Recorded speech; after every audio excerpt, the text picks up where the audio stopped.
有啲咩可以搶救？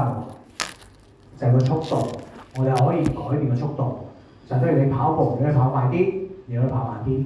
而我哋嘅產品可以幫到你咩咧？就將你嘅退化減慢、拖慢。係我哋嘅速度加快，係啦，你嘅行路嘅速度可以繼續好快，但係將我哋退化速度減慢。好啦，點解會咁做？點解可以咁樣做咧？就係話啦，好話説咧，我哋嘅組織之間就發炎啦。咁我哋咧，其實而家咧喺坊間啊，就算喺醫學上面咧，都見到好多咧超過咗有100種嘅骨關節炎。原來骨關節炎就係同你嘅退化有關。你個軟骨嘅退化就係話骨同骨中間嗰個軟骨就開始慢慢磨蝕咗冇咗啦。咁我講咗，我哋可以幫佢補救減慢啊嘛。我哋嘅關節入邊嘅成分就能夠幫你關節之間中間嗰個軟骨咧冇咁快退化，保持個水分，增添翻佢哋冇咁快容易退化啦。好啦，咁啊軟骨就一路俾人磨緊。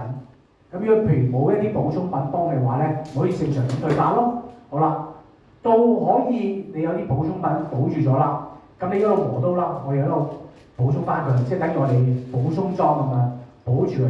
磨啲，我係補翻啲，補翻啲。但係當然啦，退化呢樣冇得改變嚇。咁但係我哋就令佢減慢咗。有啲人可能去到60、70歲已經骨關節炎，有啲甚至乎嚴重啊。嗱，我哋好多時有一樣嘢就叫勞損。嗱，勞損呢個字一個層面咧，我只係一個形容詞。但係其實好多人咧就已經骨關節炎，佢就稱啲勞損嚟嘅啫。其實就唔係勞損，係你用得太多。咁當然啦，你可以解釋話係勞損嘅。我用得多啊！我做，譬如有啲人話做一啲勞動工作，有時好低身症嘅，啲勞損嘅痛，其實就係你骨關節炎發生咗啦。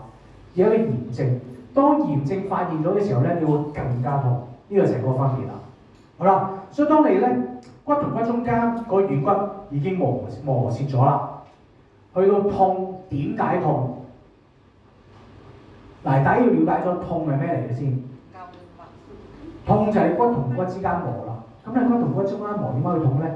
永遠記得就係痛就係我哋神經線整到神經線先痛，所有嘅痛症就係神經話俾你聽，喂痛喎！你冇神經線牽涉到個位咧，係唔會痛嘅啊！得意嘅，每逢有任何器官有問題嘅話咧，都會有信號俾你㗎。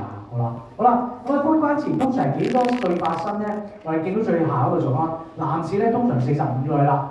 點解咧？男士咧？即係始終咧，男士多時，男嘢該啊，拎嘢啊，輕咁啊，即係係咪？咧有少少都鹼嚟㗎嘛，等佢唔好重鹼嚟，嗱呢就好容易整損咗、整傷咗啦。咁而女士嘅話咧，基本上咧就去到65歲嘅時候咧，基本上一半人有關節炎㗎啦。咁我可以同大家講，喺我哋 GH， 我哋 FKC 公司，我哋好多位朋友已經超過65歲，都仲未出現關節炎。